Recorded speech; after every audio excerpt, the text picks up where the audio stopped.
I hate when my next steps are unclear.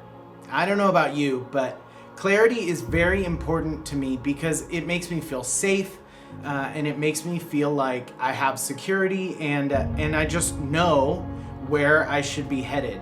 But there are so many times in our lives that God is not clear on the final destination really as we want him to be. But God is clear about what our next step should be. But so often we want to know where we are headed, not just what our next step on the pathway is. We want to know the destination. This week's message, Pastor Shane talked to us about the passage in Joshua where God says that he will give us the ground where we take our step. And Shane talked about we have to be willing to take that step. And that is so hard for me sometimes to know, God, am I supposed to just take this next step? Because I don't want to do the wrong thing. I'm afraid that I'm going to mess up my life, or I'm going to do something that causes pain to myself or to my family.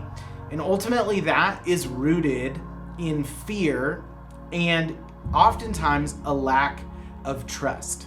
We fear that God's not going to be with us, or that we could step out of line with his will for our life.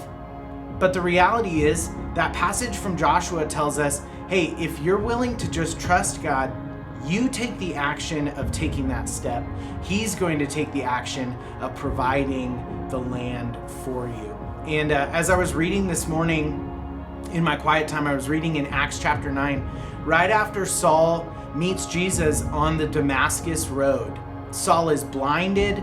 We know that there's those something like scales cover his eyes, and he hears this voice. Remember, Saul had been a persecutor of Christians. And so God calls out to Saul as he's blinded on the road to Damascus. And this was interesting to me. This is what God calls Saul to do. See, Saul probably wanted to know, what are you doing with my whole life from this point on? But what God says is, get up and go into the city, and you will be told what you must do. God didn't give Saul all the answers. He didn't give him all the clarity. In fact, he was physically blinded, but God says, if you just trust this next step, get up and go into the city, then I will tell you what you need to do. And I often feel blind and like I have a lack of clarity and like I'm not sure what I'm supposed to do. But if God is telling me, what I want you to do right now is get up and go into the city, and I'll tell you what your next step is, I have to trust him.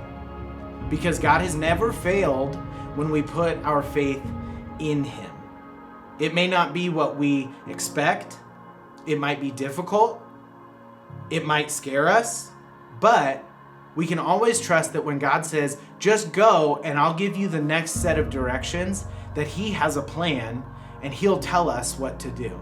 And it will work out for our good and for his glory. And ultimately that is the goal, for God to be glorified. So, if God is calling you to something today, but you're unsure of the final destination, trust what he's calling you to. If he's saying take a step, because he'll work it out for your good and for his glory. See you later.